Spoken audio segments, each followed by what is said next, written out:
A federal judge dropped a bombshell on the stop and frisk policy in New York. The policy allowed police to stop and search anyone on the street as long as there is a reasonable suspicion that person is involved in a crime. The judge declared it unconstitutional. That's partly because of a concern that minorities have been the ones being primarily targeted. The judge called it indirect racial profiling. She says many people wouldn't have been stopped if they were white. And she accused the city of turning a blind eye to all that. But Mayor Michael Bloomberg said stop and frisk is not about race. We go to where the reports of crime are. Those, unfortunately, happen to be poor neighborhoods and minority neighborhoods. But that's not the original objective or the intent or how we get there. So we're joined now by criminal attorney Nicole Laboy, who opposes stop and frisk, and attorney Julio Laboy, who supports the policy, joining us via Skype, maybe with a little delay here. So let's start with you first, Nicole. New York officials say that crime has plummeted, so the law is working. Can you argue with that? Well, sure. There are all kinds of things that would work that could still be contrary to the Constitution. For example, we could just decide that everybody's home should be open for searches at the government's will, and that wouldn't make it constitutional.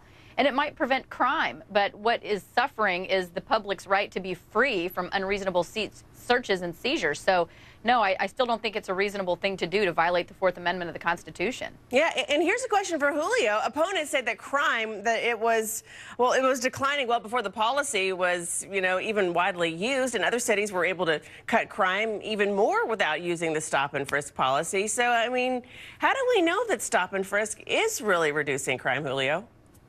Well, the question, in my opinion, is not just whether stop and frisk as a whole is appropriate or not. It's how did New York City apply it? Stop and frisk works. It works when it's applied correctly and equitably. That's the problem here, because what's happening now is this is spinning into a call for the end of stop and frisk, generally speaking. And there's utility in stop and frisk. It protects officers, which is of paramount interest, and it also stops and prevents crime when it's applied correctly. New York City overreached. That was the problem in New York City. You make a great point there. Another question for you, Julio. The judge said that more than 80% of people who get stopped, that they're black, they're Latino, but those ethnic groups make up only about half the city's population. Do you think that suggests racial profiling just in the stats? Well, I think the problem is that the danger surfaces when you have an aggressive policy or a department pushing this on its staff. It deteriorates. That's the danger. The policy can deteriorate into just stopping folks without reasonable suspicion. You need to have that basis laid out in Terry versus Ohio. You need to have a reasonable suspicion first. Then you can pat down for safety purposes.